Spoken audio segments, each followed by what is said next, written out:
우리 인사하는 시간 같습니다. 할렐루야 샬롬하고 우리 인사합니다. 할렐루야 샬롬 샬롬 샬롬 샬롬 샬롬. 하나님 사랑합니다. 여러분 주 안에서 사랑합니다. 오늘도 사사기 21장 마지막 장이죠. 이스라엘에 왕이 없었다. 25절 말씀입니다. 그때 이스라엘에 왕이 없으므로 사람이 각기 자기의 소견에 옳은 대로 행하였더라. In those days, Israel had no king. Everyone did as he saw fit. 자기 보기 좋은 대로 행하였더라. 25절까지 잠깐 살펴봅니다. 본문은 이전에 있었던 베냐민 지파와 동족 삭단의 비극을 마무리 짓는 내용이 나타나죠. 내용 아시죠? 그 레위인의 첩의 사건, 12토막을 내가지고 12지파에 나눠서 보낸 그 사건으로 큰 전쟁이 일어났습니다. 기부와 비료를 두둔하다 결국 이스라엘 연합군과 전쟁을 치르게 된 어떤 지파? 베냐민 지파는 남자들이 거의 전멸 직전에 놓이게 됩니다. 게다가 이스라엘 베냐민 지파 남자들에게 딸을 주지 않겠노라고 맹세했기 때문에 이스라엘 공동체는 결국 한 지파가 소멸될 위기에 놓이게 되죠. 우리가 이렇게 교독해서 끝까지 읽어봤죠. 급기야 이스라엘 백성들은 크게 후회합니다. 지파 하나가 없어지면 이걸 어떻게 해요? 어제 12지파인데 이스라엘 공동체에서 한 지파가 소멸되는 것은 결국 하나님의 거룩하신 공동체 전체가 무너지는 것을 의미하기 때문이었고, 이스라엘 백성들은 이런 난관을 타결하기 위해서 심사숙고해서 논의하게 되는데, 본문은 이런 논의 과정과 함께 소멸 위기에 놓인 베냐민 지파를 회개할 비책들이 소개돼서 나타나고 있습니다. 이스라엘 백성들이 후회하죠. 1절에 베냐민 사람들에게 딸을 주지 않기로 맹세한 부분, 1절 보죠. 이스라엘 사람들이 미스바에서 맹세했습니다. 우리 중에 누구든지 딸을 베냐민 사람에게 아내로 주지 아니라 하였더라. 백성이 베델을 이르러 거기서 저녁까지 하나님 앞에 앉아서 큰 소리로 울며 이르되, 이스라엘 하나님 여호와여, 어찌하여 이스라엘에 이런 일이 생겨 오늘 이스라엘 중에 한 지파가 없어지니까 하더니, 이튿날 백성이 일찍 일어나 거기 한 제단을 쌓고 이제 제사를 드리는 부분입니다. 베냐민 지파를 거의 전멸시킨 이스라엘 백성들은 악의 무리들을 뿌리 뽑기 위해서 베냐민 지파의 생존한 남자들에게 자기의 딸을 주지 않겠다고 지난번 전장에 전쟁이 심하게 일어나고 나서 맹세를 해버린 거예요. 이런 맹세는 우선 악의 무리를 소멸하겠다는 좋은 측면에서 비롯된 거지만 결국은 이스라엘 자기 같은 그 동족이잖아요. 앞뒤를 가리지 않고 너무 성급하게 감정적으로 모든 문제를 해결하려고 한 것이 문제였다. 이 맹세는 훗날 베냐민 지파를 회생시키는데 오히려 걸림돌이 되고 고민거리가 됩니다. 옛날에 사사 입다 사건도 이런 성급한 맹세를 해서 어쩔 수 없이 무남동료를 하나님께 드린 그런 사건이 있었죠. 제일 먼저 나를 마지막으로 나온 첫사랑을 하나님께 드리겠습니다. 이렇게 하는 그 얘기를 했는데 그만 하나밖에 없는 자기 딸이 제일 먼저 아버지를 맞이하는 나오는 바람에 하나님께 드렸다. 뭐 그 뒤에 여러 가지 해설이 있긴 하지만 어찌되었든 우리는 그래서 항상 하나님께서 원하는 것은 깊이 생각하고 입술로 고백한 것도 그대로 지키고 가야 되겠다. 그렇기 때문에 성도들은 함부로 맹세하지도 말고 기도하는 가운데 책임성 있는 약속을 함이 마땅하고 약속을 한 것은 꼭 지키고 해야 된다. 입다의 맹세죠. 사사기 11장 39절이었습니다. 2달 만에 그의 아버지에게로 돌아온지라 그는 자기가 서운한 대로 딸에게 행하니 딸의 남자를 알지 못하였더라. 이것이 이스라엘의 관습이 되었다. 함부로 맹세하지 말라고 마태복음 5장 34절에 나는 너에게 이르노니 도무지 맹세하지 말지니 하늘로도 하지 말라. 이는 하나님의 보좌이며 합니다. 이스라엘 공동체가 파멸 위기에 놓이죠. 3, 4절에 나타나서 읽었죠. 이스라엘 백성들의 맹세로 인해서 생존한 베냐민 남자들이 아내를 얻지 못하게 됐어요. 그 사람들에게는 아내를 주지 않겠다고 다 맹세를 했기 때문에. 그러자 베냐민 지파는 이제 더 이상 자손을 번식하지 못하게 하고 전쟁에서 다 죽었잖아요. 청년들이 소멸 위기에 놓이죠. 이는 베냐민 지파 하나에만 국한된 것이 아닌 이스라엘 신앙 공동체의 소멸이었기 때문에 너무너무 중요한 사건입니다.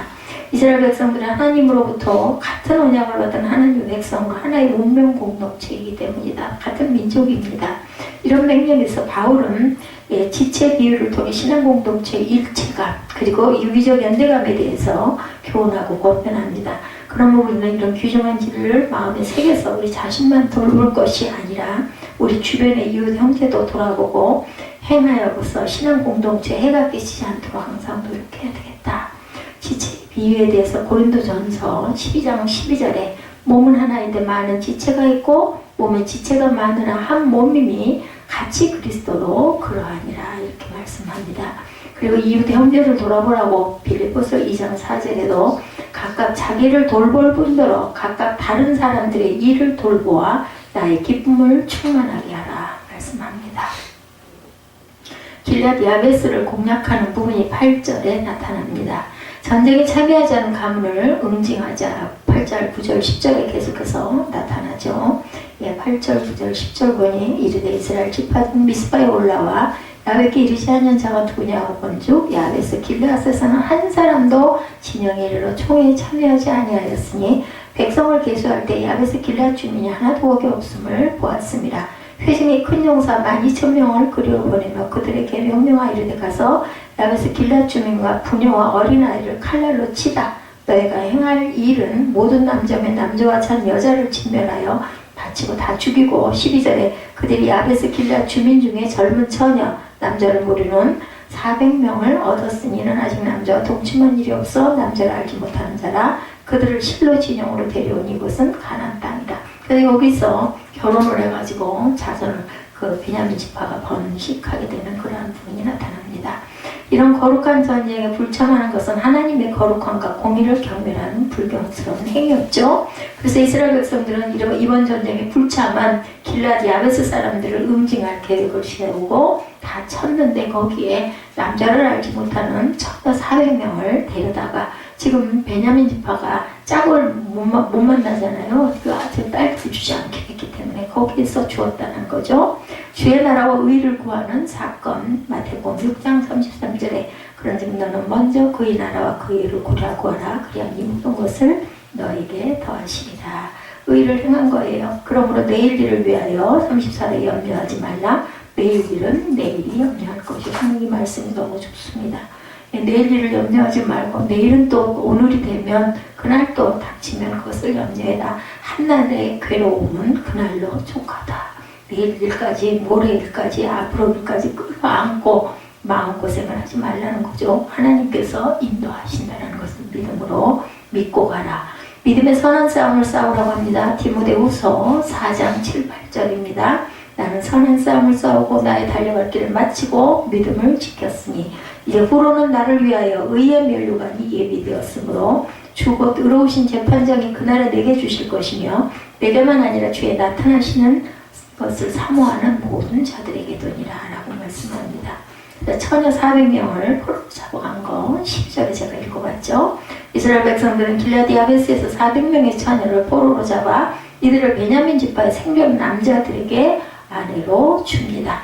이스라엘 백성들은 베냐민 지파를 희생시키기 위해 이렇게 무고한 여인 400명을 포로로 잡아갈 수밖에 없었다. 그리고 어쨌든 죄인들이니까 나머지는 다 죽였다고 나타나죠. 이처럼 과거 그들의 성급한 맹세가 이런 비극을 불러왔고 참으로 성급한 명세의 걸고가 얼마나 비극적인가라는 것을 성경에 나타냅니다.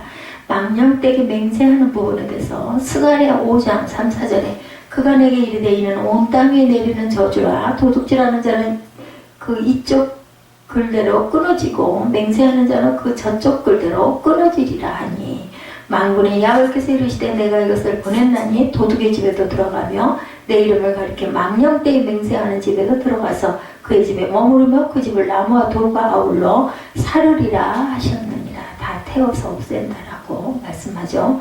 그런데 또한 맹세는 반드시 지키라고 말씀합니다. 사람이 야훼께 서운하였거나 결심하고 서약하였으면 깨뜨리지 말고 그가 입으로 말한 대로 다 행할 것이니라. 민수기 30장 2절 말씀입니다. 그래서 베냐민 남자들에게 신부를 구해주는 부분이 또한 20절과 21절에 또 나타납니다. 400명을 했는데 또 모자라요. 그래서 이스라엘 백성들은 베냐민 남자들에게 400명의 길앗 야베스 처녀를 포로로 주었지만 여전히 처녀의 숫자가 모자랍니다. 그래서 결국은 여자들이 축제일에 춤을 출 때 베냐민 남자들이 급습해서 처녀들을 납치하도록 보쌈을 하도록 하는 내용이 23절에 나타나죠. 그래서 베냐민 남자들은 가정을 이룰 수 있었고 종족을 보존할 수가 있었다. 23, 4절에 증거하고 있습니다. 예, 23, 4절 볼까요? 베냐민 자손이 그같이 행하여 춤추는 여자 중에 자기들의 숫자대로 붙들어 아내로 삼아 자기 기업에 들어가 성읍들을 건축하고 거기에 거주하였다.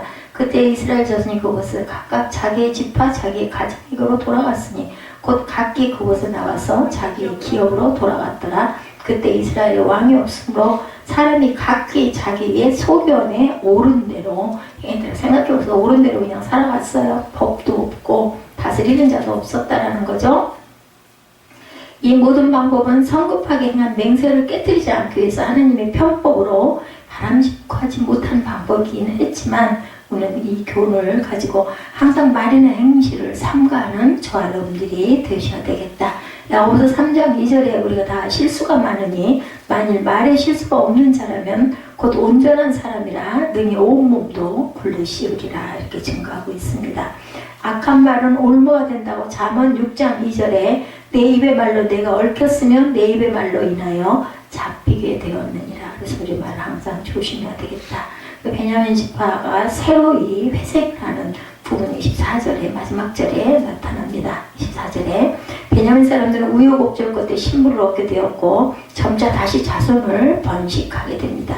그래서 이스라엘 공동체에서 완전히 소멸될 지경에서 극적으로 희생되죠. 이처럼 하나님은 죄를 철저하게 미워하시나 회개하고 새로이 거듭나는 자들에게는 무한한 은총을 베푸시는 자애로운 분이다. 자식을 죽이려고 하는 부모는 없습니다. 살기 위해서 애를 쓰는데 너무너무 말을 안 들으면 포기하죠. 그래도 본인이 잘못했다고 돌아오면 또 안아줍니다. 탕자 여러분들 아시죠? 탕자를 맞이하는 아버지의 마음입니다. 하나님의 자비에 대해서 출애굽기 22장 27절에 그것이 유일한 옷이라 그것이 그의 알몸을 가릴 옷인즉 그가 무엇을 입고 자겠느냐, 그가 내게 부르짖으면 내가 들으리니 나는 자비로운 자입니다. 하나님께서 말씀합니다. 풍성한 자비에 대해서 예레미야 애가 3장 32절에 그가 그 비록 근심하게 하시나 그의 풍부한 인자하심에 따라 긍휼히 여기실 것입니다. 그래서 긍휼히 하나님이기도 하십니다. 하나님께서는 공의의 하나님이셔서 심판을 하시고 죽이기도 하시고, 그렇지만 회개하는 자에게는 분명히 우리가 기억해야 될 것은 회개해야 된다.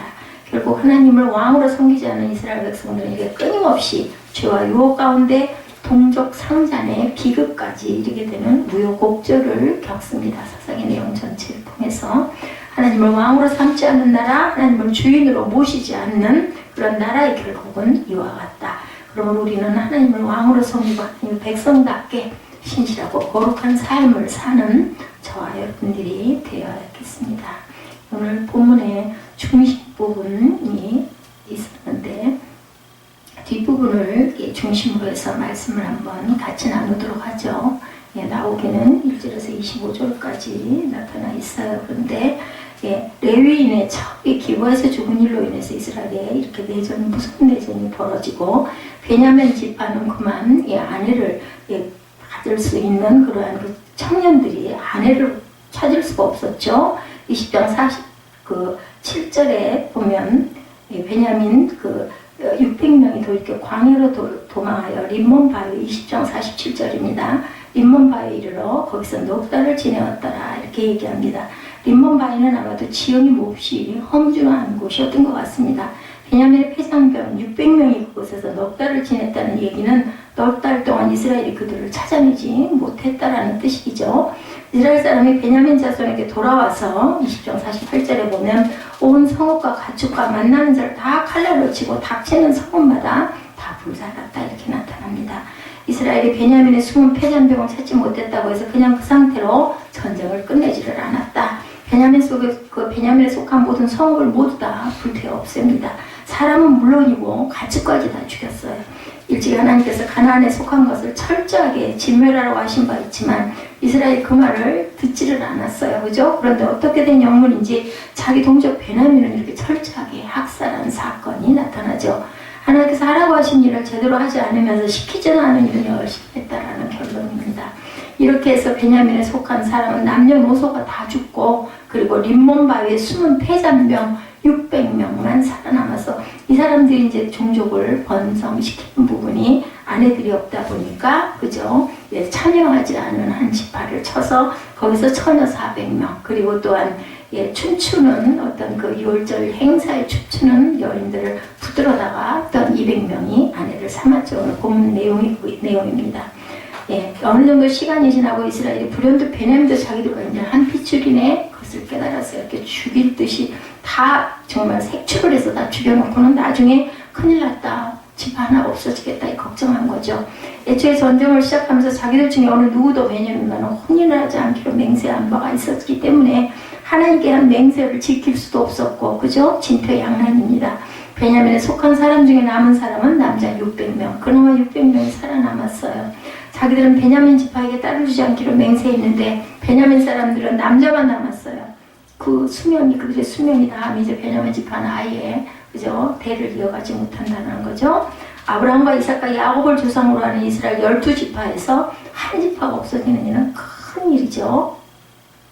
자기들의 맹세가 아무런 가치가 없는 것이라는 사실을 알아서 그 맹세를 처리하면 되는데 그들은 전혀 엉뚱한 곳에서 답을 찾습니다.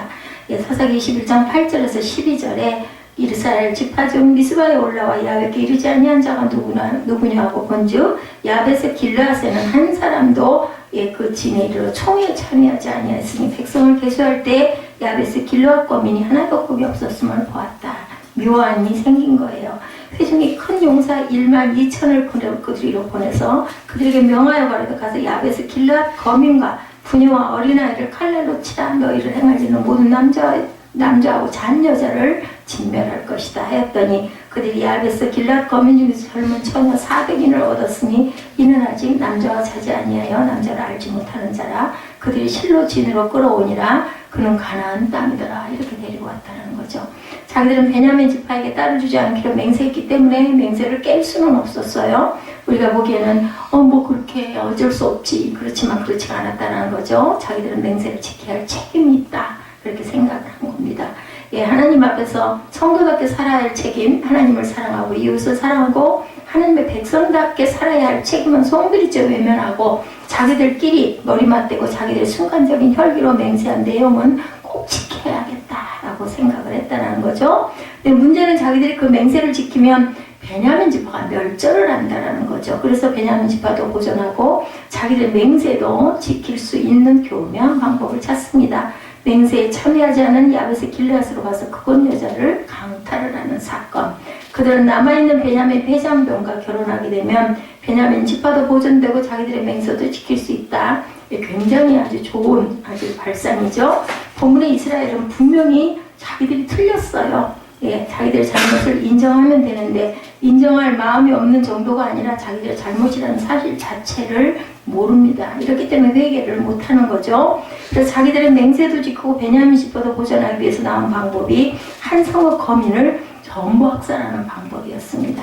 잘못을 인정하는 것은 여러분들 아무나 할 수 있는 일이 아닌 것 같습니다. 실력이 있는 사람만 그렇게 할 수가 있죠. 자기에게 넘치는 실력이 있는데 그 중에 사소한 부분 하나가 잘못된 것이 대단한 문제가 아니기 때문에 그럴 때는 얼른 내가 그거 잘못했습니다 하는데 연약한 사람일수록 그런 거 인정을 했다가는 내가 쫓겨나고 망할 것 같으니까 끝까지 그것을 안 하고 버티죠. 결국 그러다 사망을 당합니다.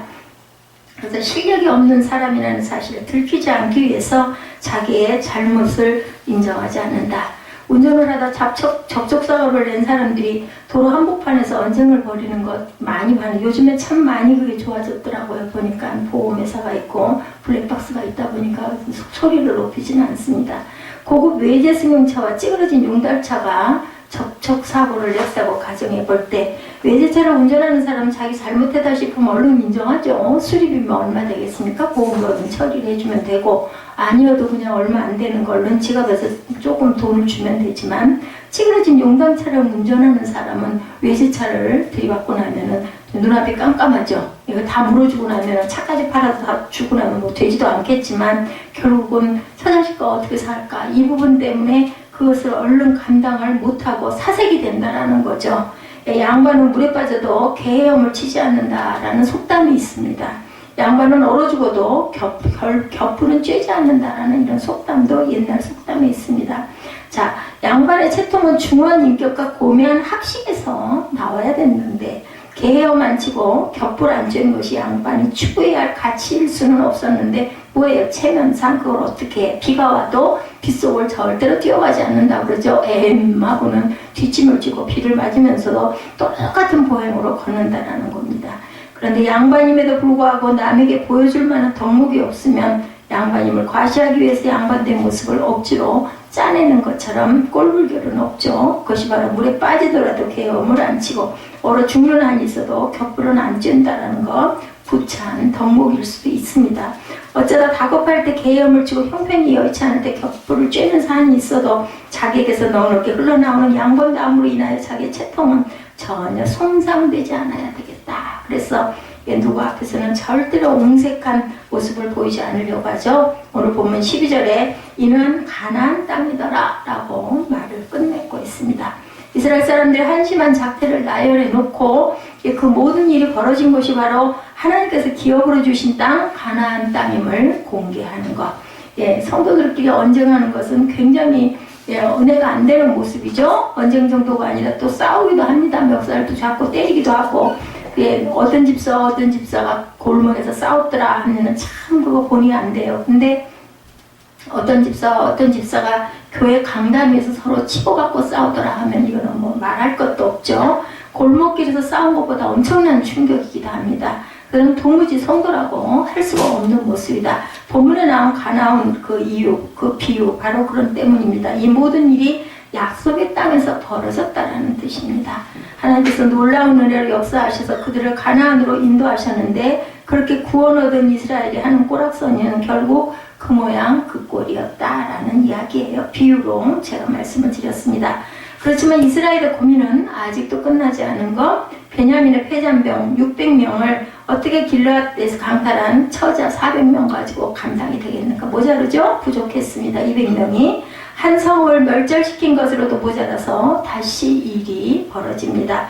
21장 19절에서 21절이죠. 베델 북편, 르보나 남편 베델에서 세겜으로 올라가는 큰 길 동편 실로에 매년 야외 절기입니다. 6월절이든지 그랬겠죠. 베냐민 자손에게 명하여 가져가서 포도원의 수로 보다가 실로 여자들이 무도하러 오거든 춤추러 오거든 너희는 포도원에서 나와서 실로의 딸 중에 그 아내로 붙들어가지고 베냐민 땅으로 돌아가라. 강제로 끌고 가라는 거죠. 기막힌 사태가 다시 벌어지죠. 베냐민 사람들에게 여자들을 보쌈해가는 사건이 일어났습니다. 베냐민 자손에게 보쌈을 하기에 좋은 장소로 귀뚱해주고 자기들은 그것을 수수방관. 베냐민 지파에게 딸을 줄 수는 없지만 보쌈을 당하는 것은 어쩔 수가 없지 않느냐. 눈 가리고 앙을 하죠. 앞에서는 이스라엘의 우매한 논리 때문에 야베스 길르앗이라는 한 마을이 무참하게 학살되고 이번에는 여호와의 절기에 참석한 여자들이 희생이 됩니다. 가증스러운 일이죠. 무엇이 더 중요하고 무엇이 덜 중요한 일일까? 이스라엘의 맹세를 지키는 문제는 야훼의 절기를 지키는 문제에 비해서 상대적으로 덜 중요한 정도가 아니라 아무런 중요성도 없을 수도 있는데도 그들은 그 자기의 맹세, 내가 그 맹세 안 지켰다가 혼나면 어떻게 이런 생각을 했겠죠.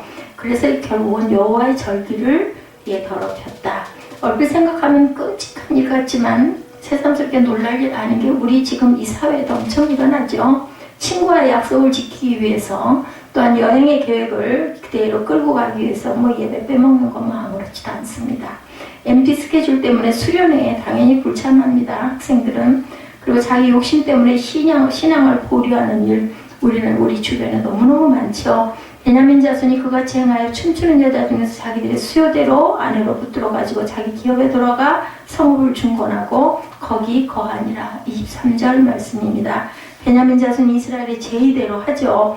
여호와의 절기에 참석한 여자들을 붙들어 강제로 자기들의 아내로 삼습니다. 그리고는 자기들의 기업으로 들어가 성읍을 재건하고 거기 거하였다라고 나오죠. 전쟁이 끝났고 전쟁 중에 무너진 성읍을 다시 세우는 것은 또한 당연합니다. 본문에 의미하는 것은 꼭 그것만이 아니고 무너진 성읍을 세우면서 자신들의 죄된 습성도 같이 세웠다라는 것을 우리가 생각할 줄 알아야 되겠다. 모든 것이 전쟁 전과 동일해졌습니다. 전쟁 전이나 전쟁 후나 변한 것은 아무것도 없다. 그냥 제자리만 채우면 그만이다. 뭐 기도했다, 뭐 회개했다 이런 말은 없어요. 그때 이스라엘 자손이 그곳을 떠나 각각 그 집과 그 가족에게로 돌아가되 뭐라 그래요? 각각 그곳에서 나와서 자기 기업으로 돌아갔더라. 모든 상황이 일당을 나게 났습니다. 사람들은 전부 자기 자리로 되돌아갔어요. 그 다음에 돌아간 다음에는 무엇을 했을까? 예전 생활을 그대로 되풀이했다라는 거죠. 굉장히 한심하고 그간 무도한 일을 보여놓고도 아무 일도 없어서 잘 됐다 이렇게 해서 참 다행이다 이랬겠죠. 이 모든 일이 있게 된 근본적인 이유가 무엇일까? 25절입니다. 그때 이스라엘에 왕이 없으므로 사람이 각각 그 속에는 옳은 대로 행하였더라. 예, 이것이 어떻게 해야 옳은 것인지 절대 기준이 없으면 내 마음대로 내 마음에 뭐라 그래요? 이게 마음 내키는 대로 했다라는 거죠. 이것이 바로 사사기의 문제점입니다. 자기 생각에는 그것이 옳다 싶어서 그렇게 했는데 지나고 보면 엉망진창이 되어버렸다. 어떤 길은 사람의 보기에 바르나 필경은 사망의 길이니라. 잠언 16장 25절에 말씀합니다. 우리가 볼 때는 이게 참 아주 지혜로운 길인 것 같고 옳은 길인 것 같지만 필경은 사망의 길이다. 예, 사건을 처음부터 우리가 봤을 때 맨 처음 등장했던 레위인 그게 문제였어요. 발단이 그죠? 예, 레위인이면서 첩을 주는 바람에 그만 예, 첩이 죽은 것이 억울하고 분해가지고 12지파에다가 안에 그 첩을 12다미로 잘라가지고 보낸 일, 엄청 무서운 일을 했습니다. 성경에서 간음을 그토록 언급하는 이유는 주님과 우리의 관계를 신랑과 신부로 묘사하고 있기 때문이기도 합니다. 간음은 하나님께서 우리에게 허락하신 주님과 교회의 관계를 파괴하는 행위, 그리고 간음은 다른 죄는 몸 밖에서 일어나는 건데 이 간음의 행위는 몸 안에서 일어나는 것이기 때문에 더욱더 가증한 일이다. 예, 이 사건이 시발이 됐어요. 레위인의 첩을 드림으로 하나님께서 허락하신 주님과 교회의 상징이 깨뜨려진 것이 바로 이게 문제였다. 그런데 이스라엘이 그런 레위인에 대해서는 전혀 말이 없어요. 관대하죠. 강간과 살인에 대해서만 붕괴합니다. 마치 지금 우리가 사는 세상과 어쩌면 그렇게 닮았는지 영적인 문제에 대해서는 무감각하고 도덕적이고 윤리적인 문제에 대해서는 아주 쌍심지를 올리죠. 예. 예, 애가 학교에 안 가면 울면 난리를 치죠. 예, 난리가 납니다. 뭐 요즘에는 그죠? 그 성적에도 엄청나게 그게 성적이 마이너스가 된다고 해서 난리가 나는데, 근데 애가 교회 안 가는 것은 뭐 그럴 수도 있지죠. 그런데 아무도 그렇게 훨씬 더 큰 난리가 날릴 텐데 안 그럽니다. 학교에 안 가는 것은 큰일 날 일, 교회 안 가는 것은 있을 수 있는 일. 성경에서는 언제나 우상 숭배를 얘기할 때마다 음란하듯 우상을 섬겼다고 얘기하고 있음을 우리가 봅니다. 아내에게 있어서 남편은 그리스도의 상징입니다. 그리고 남편에게 있어서 아내는 교회의 상징입니다. 둘 다 똑같이 중요하죠. 만일 우리가 예수를 믿는 사람이라면 자기가 그리스도의 신부임을 알아서 자기 몸을 그리스도께 드릴 수 있도록 정결하게 깨끗하게 보존하는 것이 우리의 책임이다. 건강이 저처럼 약해서도 하나님께 온전치 못합니다. 잘못한 거죠. 건강한 몸 주셨는데 이 나이에 잘 유지하지 못하고 이렇게 된 것은 하나님께 정말 매를 맞아야 할 일입니다. 이것보다 더 큰 다른 책임이 있을 수가 없죠. 우리의 모든 관심은 일단 여기서부터 시작될 줄 알아야 되겠다. 흔히 들을 수 있는 말 중에 교회는 안다지만 안 다니면 사람은 참 착해 이런 얘기 우리 참 많이 합니다. 넌센스죠. 예수를 아느냐 모르냐 이것이 가장 중요한 건데 교회는 안 다니지만 사람은 착하다. 안 착하다가 그 문제가 아닙니다. 신앙이 뭔지 안다면 쓸 수 있는 표현이 아닙니다. 우리는 하나님의 하나님 되심을 알고 있는 사람들이죠. 그것만으로 이 세상을 살아가는 모든 책임이 또한 면제되지도 않습니다. 도덕적으로나 사회적으로도 선하고 의로워야 되는데 제가 생각할 때는 은혜를 받은 사람들은 도덕적으로 사회적으로 그리고 선하고 의로워질 것이고 져야 맞다고 저는 생각합니다. 남에게 흉잡힐 일이라는 것은 기독교인으로 또한 부끄러운 일이기도 하죠. 그보다 먼저 하나님 보시기에 바로 서야 되겠다. 세상 사람들을 도덕이나 법적으로인 것보다는 하나님 보시기에 온전하게 섰을 때 세상적인 부분도 의롭고 깨끗하고 도덕적이 되지 않을까. 이 하나님 보시기에 부끄러운 모습은 눈에 안 보이고 사람들의 평판에만 신경을 쓰는 것은 잘못된 불신앙이죠. 레위인의 첩으로 말미암아 이스라엘의 내전이 바로 그런 경우다. 하나님 보시기에 부족한 모습에 대해서는 관용하고 사람들 보기에 틀린 것을 응징하느라고 하나님의 이름을 동원해서 팔아먹습니다. 종교적인 형태를 취하면서까지 하나님께 가까이 다가가는 것이 아니라 오히려 그 반대의 모습을 보이는 아주 추악한 해프닝이 일어난 부분, 그것이 바로 사사기 21장 마지막에 일어난 부분, 거기서 귀한 우리에게 주시는 교훈이 있습니다. 하나님께서 우리에게 말씀합니다. 너희들이 보기에 이 레위인이 정당해 보이느냐 물어봅니다. 너희들이 보기에는 이스라엘이 정당해 보이느냐 물어보십니다. 이들이 정말 남을 정죄할 자격이 있다고 생각하느냐 라고도 물어보십니다. 너희들이 보기에도 참으로 한심한 모습이 아니냐, 그렇다면 너는 과연 어떠하냐라고 물어보시네요. 본문에 기록된 내용을 보면서 우리가 과연 하나님의 존재를 온전히 느끼고 깨닫고 알고 있는지, 아니면 하나님의 존재는 습관화된 자기의 종교 행위로만 알고 있고 실제 살아가기에는 남들과 똑같이 살아가는 건 아닌지, 그래서 예배 드리는 거나 말씀이나 이게 뭐 생활에 무슨 도움이 돼, 예배는 예배고 생활은 생활이, 이런 분들은 하나님 보시기에 온전한 모습으로 살지 않고 종교 행위만 하고 계신다라고 생각을 하시면 맞습니다.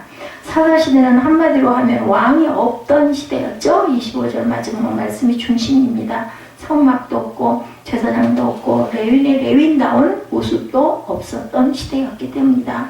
왕이 없다는 이유 하나로 모든 것이 엉망인 시대, 그리고 멸망을 당하는 시대. 더 정확하게 말하면 왕이 없는 것이 아니라 하나님께서 친히 이스라엘의 왕이 되심에도 불구하고 하나님을 왕으로 모시는 것을 거부하는 시대였다. 흔히 쓰는 욕설 중에 참 가슴이 아픈 말입니다. 후레자식이다, 이런 이야기가 있습니다. 본래 후레자식은 아버지가 없어서 홀어머니 밑에서 자란 아들이라는 뜻을 갖고 있죠. 아버지를 일찍 여의고 어머님만 모시고 자라는 것이 얼마든지 있을 수 있는 일인데 이 말이 왜 욕설이 되었을까?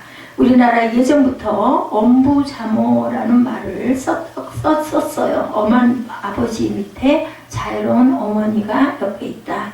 엄한 아버지와 자유로운 어머니인데 아버지가 없으면 무서운 사람이 없어요. 그래서 어렸을 때부터 무조건 자기 마음대로 고집대로 크게 된다. 그래서 결국 후레자식이라는 것은 너는 어려서부터 아버지가 없어서 버릇없이 자랐다라는 뜻을 갖고 있습니다. 어려서부터 내가 하고 싶은 것을 내 마음대로 하면서 자랐고 그러다 보니까 그 모양이 되었구나. 이게 바로 후레자식이라는 뜻입니다. 사람들이 자기가 하고 싶은 것을 자기가 결정하고 그것으로 고집을 부리는 것을 소신이나 주관인 줄 알지만 철이 없죠. 정말 정체는 정말 구제불능이야, 이런 말을 많이 합니다. 사람은 철이 들수록 자기가 하고 싶은 일을 하지 않고 자기가 해야 하는 일을 합니다. 적어도 인격이 있는 사람이라면 자기가 하고 싶다는 이유만으로 자기 행위를 선택하지는 않죠. 사사기를 끝내는 마지막 21장 말씀이 바로 이 말씀입니다. 그때 이스라엘의 왕이 없음으로 사람이 각각 그 소견에 옳은 대로 행하였더라. 그 얘기가 당시 이스라엘 사람들을 표현하는 가장 적절한 표현이다. 하나님께서 친히 한 사람 한 사람을 일일이 눈여겨보시면서 저놈도 제멋대로, 저놈도 제멋대로, 또 저놈도 제멋대로 하고 개별적인 상태를 총체적으로 말씀한 부분이 이스라엘의 왕이 없으므로 각각 자기 소견에 옳은 대로 행했더라. 어느 한 사람도 왕이 있는 것처럼 사랑한 사람이 없었다라는 이야기입니다. 하나님이 계심에도 불구하고 하나님께서 이스라엘을 이렇게 평가하셨듯이 지금 우리를 평가하면 우리에게는 어떤 평가가 내려질까요?